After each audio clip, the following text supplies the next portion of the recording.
मोनिका और तुषार इन दोनों ने भागकर शादी कर ली। मोनिका मात्र 20 साल की और तुषार 25 साल का था। मोनिका अमीर घर से थी और तुषार मध्यम वर्गीय था। मोनिका के घर वालों को इस रिश्ते से विरोध था। उसके पिता को मोनिका के लिए अमीर लड़का चाहिए था। वैसे भी मोनिका के पापा के मुताबिक उसकी शादी करने की उम्र भी नहीं थी। थोड़ी सी समझ आने पर वह तुषार को भूल जाएगी, ऐसा मोनिका के पिताजी को लगता था। तुषार के माता पिता को इस शादी से कोई दिक्कत नहीं थी। मोनिका की पढ़ाई पूरी हो और तुषार को भी अपने करियर पर अच्छे से ध्यान देना चाहिए, ऐसी उनकी इच्छा थी। बाद में वक्त आने पर वह मोनिका के माँ पापा से बात करेंगे, ऐसा उन्होंने तुषार को बोला था। एक बार मोनिका और तुषार को बाहर घूमते हुए मोनिका के भाई ने देख लिया। मोनिका को जबरदस्ती से घर लेकर गया। उसके घर एक ही तमाशा होने लगा। उन्होंने मोनिका का घर के बाहर जाना बंद करवा दिया। लास्ट में मौका देखकर उन दोनों ने भागकर शादी कर ली। मोनिका के घर वालों ने उससे सारे रिश्ते तोड़ दिए। तुम कभी भी खुश नहीं रहोगी, ऐसी उससे बददुआ दी। तुषार के घर वालों को उनका विरोध नहीं था, पर उन दोनों ने लिया हुआ निर्णय उसके माँ पापा को पसंद नहीं आया। हमें एक बार बताया तो होता, हम कोई न कोई मदद कर सकते थे। हम मोनिका के घर वालों से इस बारे में बात करते, ऐसे तुषार को उन्होंने कहा। पर अब जो हुआ सो हुआ। उन्होंने मोनिका को बहू के रूप में स्वीकार किया। मोनिका और तुषार को लेकर वह मोनिका के मायके में भी गए, पर मोनिका के पापा अड़े हुए थे। उनको मोनिका का चेहरा देखना भी पसंद नहीं था। पापा के खिलाफ जाने में मां की हिम्मत नहीं हो रही थी। मोनिका के लिए अब मायका पूरी तरह से छूट गया था। धीरे धीरे मोनिका का तुषार के घर में मन लगने लगा। अब अपना जो कुछ भी है वह यहाँ पर ही है, यह उसे समझ आ गया। मोनिका बड़े लाड प्यार से बड़ी हुई है, उसे कोई भी काम की आदत नहीं थी। हमें ही उसे सब कुछ सिखाना पड़ेगा, इसकी तुषार की माँ को यानी मोनिका की सास को पता था। सब कुछ अच्छा चल रहा था, पर नियति के मन में कुछ अलग ही चल रहा था। उनकी शादी को जैसे तैसे 1 साल हुआ था और एक एक्सीडेंट में तुषार दुनिया छोड़कर चला गया। सभी पर दुख का पहाड़ टूट पड़ा और जवानी में अपने बेटे की मृत्यु होने के कारण तुषार के पापा को जबरदस्त मानसिक धक्का लगा। मोनिका भी पूरी तरह से टूट गई थी। अभी तो उनकी गृहस्थी शुरू ही हुई थी।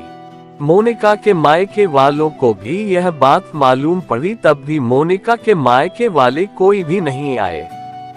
तुषार की मां इन सब में धैर्य से बर्ताव कर रही थी।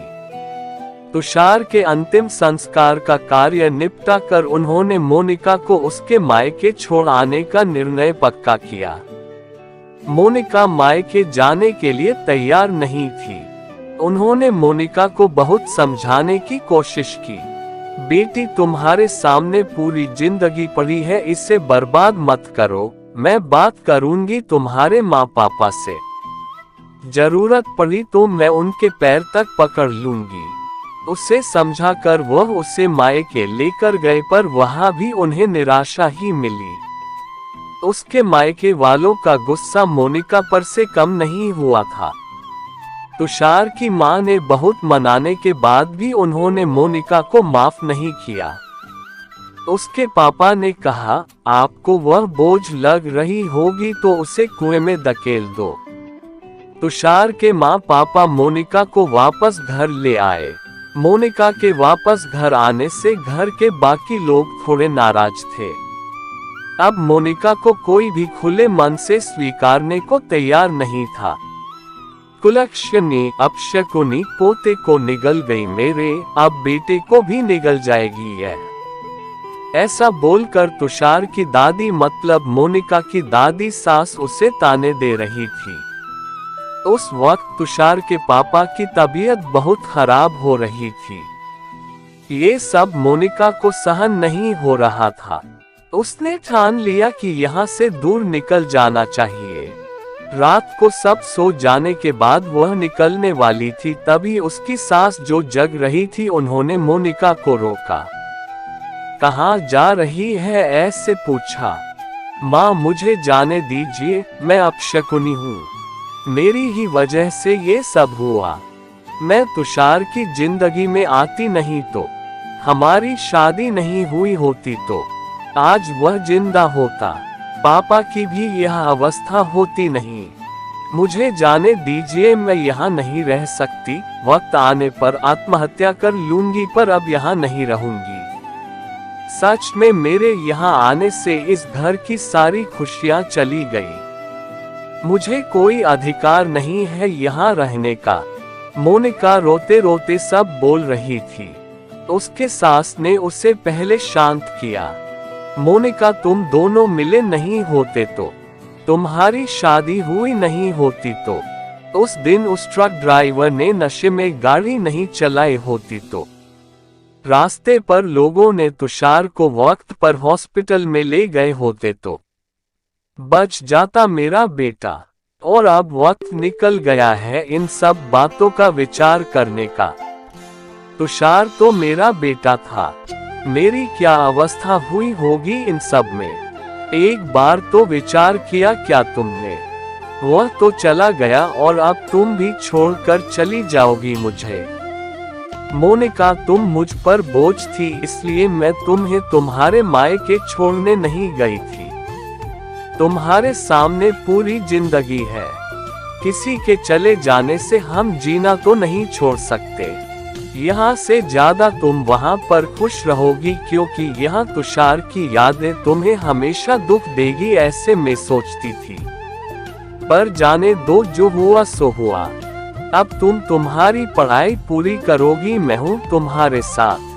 और इनकी चिंता करने के लिए मैं हूँ, ना सिर्फ तुम्हारा साथ चाहिए मुझे बेटा इस सब में। तुषार के जाने से हर कोई परेशान था। हर किसी का बोलने का तरीका अलग हो गया है। तुम्हारा दुख मैं अच्छे से समझ सकती हूँ, पर अब तुम्हें संभलना होगा। लोगों का बोलना नजरअंदाज करना होगा तुम्हें। मन लगाकर पढ़ाई करनी पड़ेगी। तुम कोई भी गलत फैसला नहीं लोगी, इसका मुझे वचन दो। मैंने मेरा जवान बेटा गंवाया है और अब बेटी को नहीं खोना चाहती। सास को बातें सुनकर मोनिका को रोना आया। उसने सास को गले लगाया।